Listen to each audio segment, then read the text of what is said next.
Hello, Bacho. Let's read the given question. The question says four light waves are represented as first as y equals to a1 sine omega t, second y equals to a1 sine omega t plus 5, third is y equals to a1 sine 2 omega t, fourth wave equation is y equals to a2 sine 2 omega t plus 5. Interference fringes may be observed due to the superposition of option A given as 1 and 2, option B 1 and 3, option C 2 and 4, option D third and fourth. So यहाँ पे we need to understand कि sustained interference pattern कब कब मिलेगा।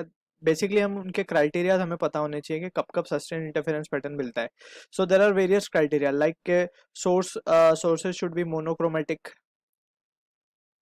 Monochromatic का मतलब होता है सिंगल वेवलेंथ की लाइट होनी चाहिए। सेकेंड हम कह सकते हैं कि स्लिट के बीच की जो डिस्टेंस है वो काफ़ी कम होनी चाहिए। स्क्रीन की जो डिस्टेंस है वो काफ़ी दूर होनी चाहिए। So these are the few important point जिसके लिए हम सस्टेन इंटरफेरेंस पैटर्न का क्राइटेरिया कहते हैं। ऑलराइट, और यहाँ पे एक बहुत ही ज़्यादा इंपॉर्टेंट पॉइंट है, that is the coherent sources. Sources का कोहेरेंट होना बहुत ज़रूरी है। सो कोहेरेंट का क्या मतलब है, that we need to understand कि कोहेरेंट का क्या मतलब है। कोहेरेंट का मतलब ये है कि फ्रीक्वेंसी सेम होनी चाहिए लाइट सोर्स की। जो दो लाइट वेव इंटरफेयर कर रही हैं उनकी फ्रीक्वेंसी सेम होनी चाहिए। सो फ्रीक्वेंसी, अगर हम यहाँ पे बात करें सबसे पहले एंगुलर फ्रीक्वेंसी की, तो एंगुलर फ्रीक्वेंसी की अगर हम बात करें दैट इज ओमेगा।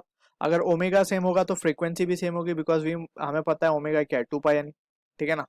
और उसके अलावा वी कैन से कि वेवलेंथ, जैसे हमने ऊपर भी डिस्कस कर लिया ये कि मोनोक्रोमेटिक होना चाहिए।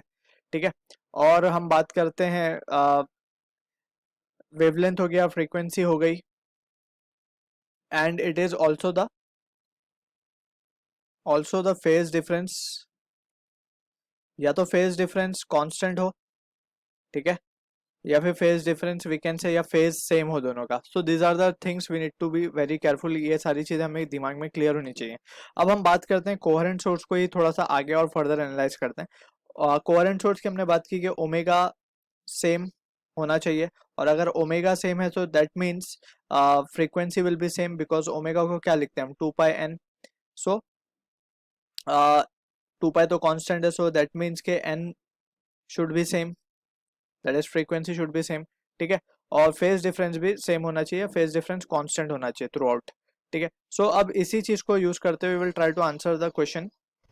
सो यहाँ पे अगर हम फर्स्ट और सेकेंड वेव को देखते हैं, इक्वेशन जो हमें गिवन है, y equals to a sin omega t, and second is y equals to a1 sine, दोनों का ये a1 है, amplitude is a1, and here we can say sine omega T plus 5।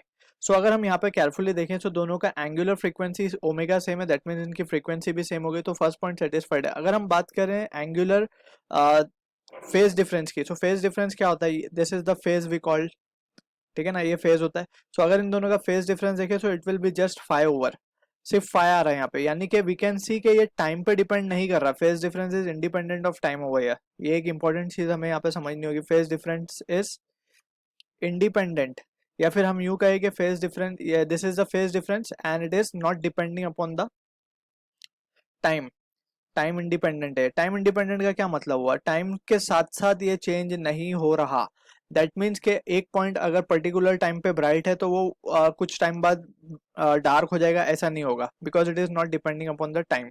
यहाँ पे हम देख सकते हैं जस्ट फेज डिफरेंस जो आ रहा है वो आ रहा है सिर्फ 5, ओमेगा टी दोनों का कैंसिल हो जाता है।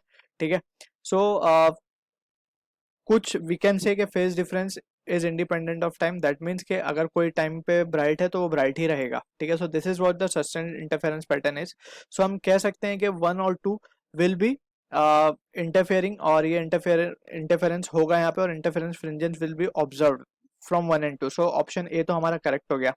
ठीक है। अब बात करते हैं, अगर सेकंड और थर्ड को लिया जाए तो सीधा हम देख सकते हैं कि ओमेगा यहाँ पे चेंज हो जाएगा, तो सेकंड थर्ड तो हम नहीं यूज कर सकते, या फिर सेकंड को फोर्थ के साथ भी नहीं कर सकते, बिकॉज अगेन वहाँ पे फ्रीक्वेंसी का डिफरेंस आ रहा है। So we can discard option third, और we can also discard option B. तो अब डी की अगर हम बात करें तो डी में अगेन वी कैन सी कि एक वेव जो है, वी कैन यहाँ पे हम देख सकते हैं कि एक वेव जो है वो है a1 साइन 2 ओमेगा टी। ठीक है। एंड दूसरी जो है वो है y equals to a2 sign, अगर 2 को अंदर मल्टीप्लाई कर दिया जाए तो 2 ओमेगा टी प्लस 2 फाइव। ठीक है। सो यहाँ पे अगेन वी कैन सी के दोनों का जो फ्रीक्वेंसी है दैट इज सेम। और फेज डिफरेंस की अगेन बात करें so again it will be independent of the time. ठीक है। तो यहाँ पे भी वी कैन से कि this can also form a interference fringes, so we can say option D is also the correct answer to the question. I hope you understood the solution. All the best.